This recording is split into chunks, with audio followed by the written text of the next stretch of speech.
The Charlotte Ledger Podcast is a member of the Queen City Podcast Network. Welcome to the Charlotte Ledger Podcast. I'm Steve Dunn. To find out more about the Charlotte Ledger, visit thecharlotteledger.com. I'm joined today by Phil Gussman, founder of Gussman Consulting, which works with nonprofits, but also more generally just man about town, a community builder who's had his hand in a lot of initiatives that folks who live in the Plaza Midwood neighborhood will certainly recognize. Welcome, Phil. Thank you. Thanks for having me, Steve. So you live in Plaza Midwood. I live in Plaza Midwood. Let's talk about Plaza Midwood. How did you get there, and what do you think of the neighborhood? I moved to Charlotte in 1988 to go to UNC Charlotte, and I joke that I lived all the way around the Crescent, all the way down to Steel Creek. And then when I moved to Plaza Midwood in 2005, I finally felt like I'd moved to Charlotte. Because all the other times I was driving everywhere, doing all the other things, all of a sudden I had a community I could walk to. I had a community that was right outside my front door. My neighbors were there. We talked to them. They'd been there for 20 years or they'd been there for 2. Didn't matter. Everyone seemed to be very close and willing to meet. And I think fundamentally Plaza Midwood is what Plaza Midwood is, because it was a little bit of a bubble that got skipped over in a lot of the development. And honestly, we have front porches. We don't have garages usually. And that means you see your neighbors every day. Well, it's an interesting thing about Plaza Midwood. It is a neighborhood that's well known throughout the region as a sort of a nightlife destination, right, or an entertainment district kind of place. I think that's the way that, most people don't live in Plaza Midwood. And so when it's talked about in that way. It's a place that's got good restaurants and fun to go out and have a drink and stuff like that. But there's this whole other world there of the people who live there. And you've been there since 2005. I bought my house there in 1999, and we've seen a lot. There's something about it that makes it hard to leave. A lot of the people who live there stay there. And I certainly have this experience myself of it's kind of hard to drag me out of there. Like, even if we're going out to dinner or something like that, it's very difficult to convince me to leave the neighborhood. And it's very difficult for me to imagine moving out of the neighborhood. And I think you do think about this stuff in an intentional sort of way. The things that make a community what it is, and the things that we can do collectively to foster a community identity in a neighborhood. And so I wonder, through that lens, what do you think it is about Plaza Midwood that keeps people like us glued to it? It's the cheap drinks. No, I'm kidding. Well, among other things. Right. No, I do think that some of the key elements are a community that pulls itself together for any reason. So very frequently in our years, we've seen crime be an issue in Plaza Midwood. We've seen development be an issue in Plaza Midwood. We've seen infrastructure, in some regards, become a problem in Plaza Midwood. And those are the things, as I've worked with different communities around the city, that are the things that generally pull people together. It's, my kids don't have a place to play. There's a potential threat of crime. We need to work on that. Or it's, my way of life is going to be impacted by this development next door. That's interesting. I wonder, though, there's a little bit of that kind of stuff that would seem like universal across the board, right? Like right. Everybody everywhere has some sense of that sort of thing. A couple of things that may make Plaza Midwood unique certainly are the availability of an easily walkable business district that is alive. When I was serving on the Planning Commission, we created the 2040 Comprehensive Plan, and we really pushed, and one of the key tenets were helping develop 10-minute neighborhoods. Well, I looked at that and went, I live in a 10-minute neighborhood. I walk to get my groceries frequently, or ride a bike, or a very, very short car ride. I walk to the local restaurants. I go to have a drink. I go to meet neighbors. I walk to the park. All of that stuff is things that I'm doing within a very close perimeter, kind of like you mentioned.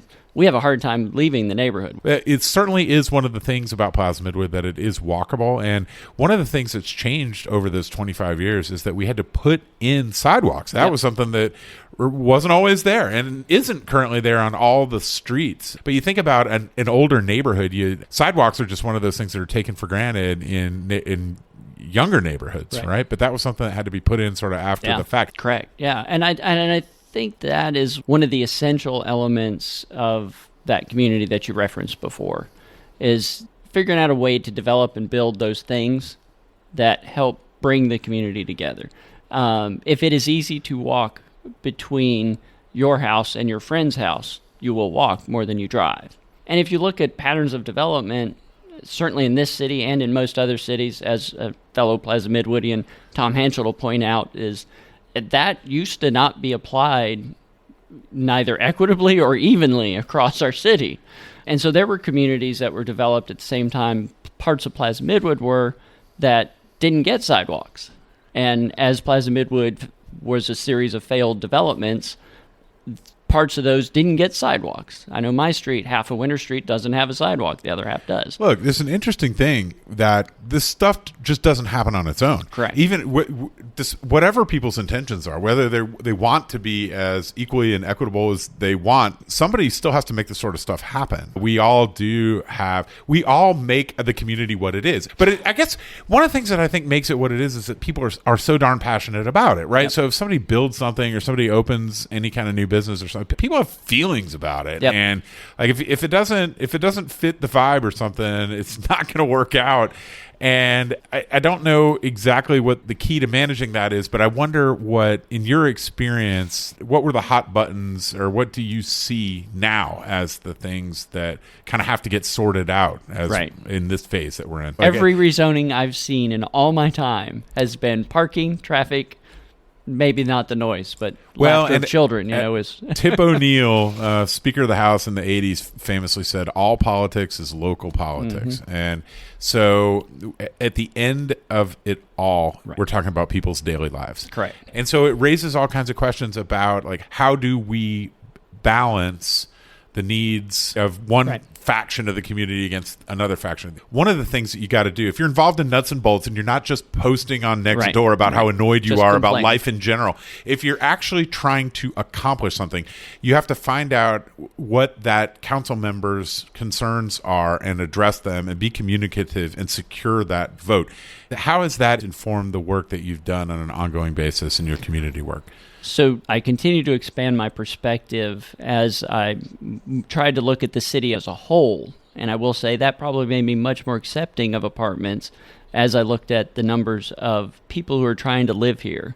And honestly, we all watched our own home values go up if you already lived here. And that means someone else is not going to be able to live here because our median home price is now over $450 or something like that. I can't even imagine 25 years ago where I would live if I had to find $450,000, honestly. Now, granted, $450,000 isn't worth as much as it used to be, but in that, I also understand, student of economics, thanks UNC Charlotte, that we needed more supply. And that supply needed to be all different kinds. And as I looked around community, all of our inner neighborhoods, honestly, specifically Plaza Midwood, I looked around, I saw we had diversity of housing. We had big houses. We had mansions. We also had little houses. We had little 1,200 square foot houses on a lot. And we had quadruplexes. We had small apartment buildings. And so acknowledging that diversity of housing type, it shouldn't be limited to just the ones we currently have. If we have open space, if we have unusable, or otherwise unproductive land or space, or we should consider at least having those higher density apartments, having those other types of housing structures. And so if that redevelopment takes care of other problems, we mentioned sidewalks. Developers have to build sidewalks for us. And I'm not here as a proponent of all development or anything like that, but we get new sidewalks, we get street lights, we get street trees. Very frequently it wasn't required. The number one thing I point out to other neighborhoods and communities when they come to me for advice on how to deal with a rezoning or development that they don't like is always get the seat at the table. And remember, it's really hard to stop a train. But if you can change the track, you can all of a sudden have something that serves your community needs much greater than an empty lot or even the by right use. Because if it is more just houses like yours, you're farther from a grocery store, you're farther from a convenience store, you're farther from a place to go have dinner, you're farther from, all of which just adds more time you spend moving from one space to another. And if you're doing it in a car, well, I love listening to the radio. I used to love driving much more than I do now with our traffic and everything. But it's still time you're spending that might not be the best pursuit. You get to see more if you're on foot, or if you're close, you get tied in closer to those people around you. And honestly, that caring about, that empathy for those businesses around you, your neighbors, their what have you, is one of the key tenets of what community is. So a couple of things that you've worked on more recently that are happening now, that are kind of experiments in the current neighborhood, include the social district. Yeah. So drinking in the street. So what's going on with that? How is it playing out? It was an idea, and then you and others worked the system. Correct. No, that's exactly what it was. To figure it out, right? To manage, to navigate the bureaucracy, and now it's a reality. Yeah. So what is it, and how's it working? Social districts in North Carolina were allowed shortly after the pandemic. They changed the law so that you could have public consumption of alcohol on public right-of-ways. You can walk down the street carrying a drink in your hand. Yes, in a designated area. And when the General Assembly gave this right to the cities, some cities famously jumped on it quickly, and a few other cities moved slowly into it. And Charlotte just said, we're going to wait and see. So honestly, for the social district, we first started working with our city council person and said, this needs to be a priority for us if we want this to happen anywhere. We think we can do it better than the other communities. Why? Because we're a group of adults. We're not necessarily, while people certainly like to come here and have fun, we're not necessarily the go-to place for big, crazy... This isn't like Bourbon Street. Right, this is not Bourbon Street. Right. At all. And so we started with city council. We successfully got through an ordinance that would allow these things to be created. We waited for the city rules surrounding that ordinance to come out. When they came out, it turned out we were going to have to essentially create it. And so we're effectively the first community-run social district in the state, as I understand it. We're not a municipality, so we're not insulated in quite as many ways as those entities that have started all the other social districts. So we had to be a little creative, and we had to do a lot of figuring out, and we had to convince a lot of neighbors that this wasn't going to end the world, or that we weren't going to become Bourbon Street. So who's doing it? You're involved in it. So who else is making this happen? The Plaza Midwood Merchants Association is the organization that owns the social district, that runs the social district. There were three of us, Russell Ferguson and Jason Michael and myself were on the small group, I guess you'd say it, that decided that we were going to figure out how to make this happen with the support of our board, the Plaza Midwood Merchants Board. And so we dug in, we created the documents that create it. One thing Charlotte did when it passed its ordinance said that there had to be a sustainable solution for how those cups are used and disposed of and all of that. We came up with stainless steel cups, which you have to purchase before you get to participate. So it's a pay to play a little bit. But that cup doesn't get thrown away. I have found no social district cups on the ground yet. And I haven't heard of anyone finding one because you pay $8 for it. You got to pay for it, and you get some money back when you turn it in. When you want to turn it in, you can get money back. Or otherwise, you can take it home, use it next time you go out. The council passed the ordinance that allowed this thing, and then how did it get approved finally? So as we got in close to the end, we had to submit our plan. Council then had a second vote, and we made it through that hoop. And then whenever we were going to be able to implement it was what it came down to. What were the politics of the final council vote? Was it unanimous? Was it close? It was not unanimous, no. A number of other neighborhoods. Our city council member, Dante, did an incredible job working with us on this. I will say that. Definitely. She deserves a ton of credit and recognized that we had our act together. We also had a ton of community support, but a number of other city council members voiced concern that this is something that they don't want in their neighborhood. Maybe they would support it in someone else's. Right. And so we did get a few votes that way. But a number of the council members were just like, this isn't the direction Charlotte should go. Right. Which I respect. It passes. We roll out. 4 months later, what happened is we ran into, they passed it right before winter. And I don't know, it's not a lot of fun. Nobody wants to walk around. Not a lot of fun to drink in the street in December and January. So we rolled it out in March, and to this point, we still received no official complaints from CMPD. Also, we worked with them throughout the process as well. We have 14 bars and restaurants participating right now, a number of retail places that you can take your drink into. All of those, any participating organization has to have a certain amount of insurance, has to undergo additional training from ALE. We worked very closely with ALE to implement all of this. And then when it rolled out, we haven't had any real complaints yet. Most of the neighbors who were telling us we generate more trash, we're picking up trash more often. Right. And the trash wasn't ever our social district cups now. Yeah. Over 2,500, almost 3,000 of those stainless steel cups out into the world, which generated over $20,000 worth of economic activity in cup alone for those 14 businesses.